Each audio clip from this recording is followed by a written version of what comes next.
Hello everyone, welcome to my YouTube channel foodies world. আজকে একটা দারুণ রেসিপি ট্রাই করেছি। কি বলো তো, লাউয়ের কোফতা। খেয়েছো কখনো? যদি না খেয়ে থাকো অবশ্যই এটা ট্রাই করো, দারুণ লেগেছে। যাদের লাউ ভালো লাগে না, করে দিলে তো বুঝতেই পারবে না যে কি খাচ্ছে। তা আমি এখানে একটা লাউয়ের অর্ধেক ইউজ করেছি। তো এটা ভালো করে খোলাটা ছাড়িয়ে নিলাম পাতলা করে, দিয়ে গ্রেটারের বড় দিকটা দিয়ে গ্রেট করে নিচ্ছি। গ্রেট করে নিয়ে তাতে একটুখানি জলটা চিপে নেব গ্রেট করার পরে। কিন্তু তাতে আমি 1 কাপ মতো ফার্স্টে বেসন দিয়েছি। যদি প্রয়োজন হয় তখন তুমি একটু করে তোমরা দিতে পারো, কারণ এটা কনসিস্টেন্সিটা একদম পাতলা হবে না, একটু মোটা হবে।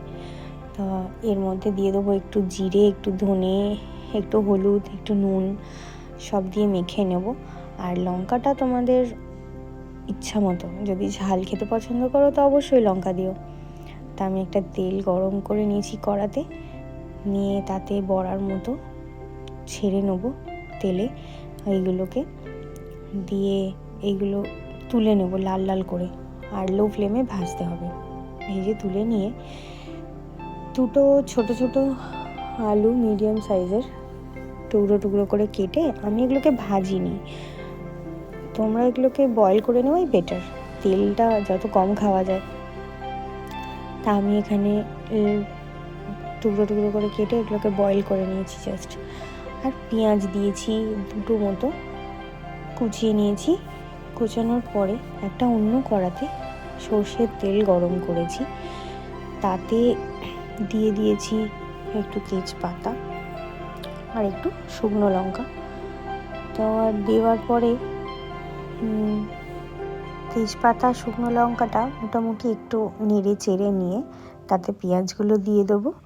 পেঁয়াজগুলো একটু গোল্ডেন কালার হয়ে যাওয়ার পরে আমি এর মধ্যে ভালো করে একটু ভেজে নিয়েছি। দেখো পেঁয়াজগুলোকে ভেজে নিয়ে একটু গোল্ডেন হয়ে যাবে, তার মধ্যে আমি দিয়ে দেবো একটু টমেটো কুচি।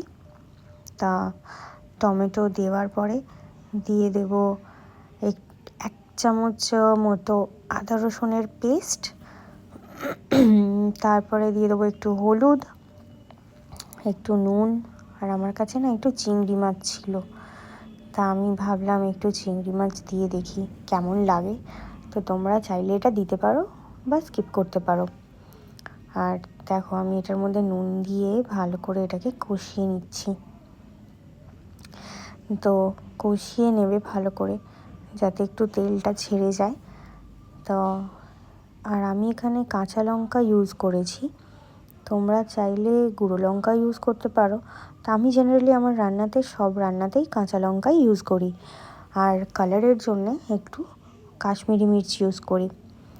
তো তোমরা চাইলে লঙ্কাটা তোমাদের চয়েস, তোমরা বাটা লঙ্কাও দিতে পারো, তোমরা যেরকম পছন্দ করবে। তা আমি এগুলোকে ভালো করে কষিয়ে নিয়েছি। কষিয়ে নেওয়ার পরে সব মশলাটা ভালো করে কষা হয়ে গেলে ওই যে সেদ্ধ করে রাখা যে আলুটা আছে সেটা কিন্তু এখন লাগবে। এবার যখন তোমার মশলা থেকে একটু তেল ছেড়ে দেবে, কালারটা এসে যাবে, তখন কুকারের যে আলুগুলো সেদ্ধ করেছিলাম সেগুলো আমি দিয়ে দিলাম। দেওয়ার পরে ভালো করে এটাকে ফুটিয়ে নেব।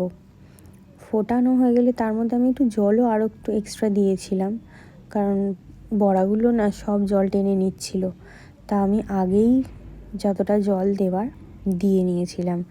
জল দেওয়ার পরে বড়াগুলোকে দিয়ে দিয়েছি ওতে, দিয়ে একটু ফুটিয়ে নিয়ে বড়াগুলোর মধ্যে যাতে এই ঝোলটা ঢোকে, তো ফুটিয়ে নিয়ে এই দেখো এত সুন্দর খেয়েছি যে তোমাদের কি বলবো।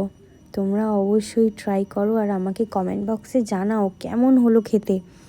আরও নতুন নতুন রেসিপি ট্রাই করব তাহলে তোমাদের সাথে।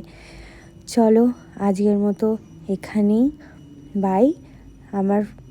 আর একটা কথা ফ্রেন্ডস, সবাই আমার চ্যানেলটা কিন্তু অবশ্যই সাবস্ক্রাইব করো আর ফলো করো। Bye bye.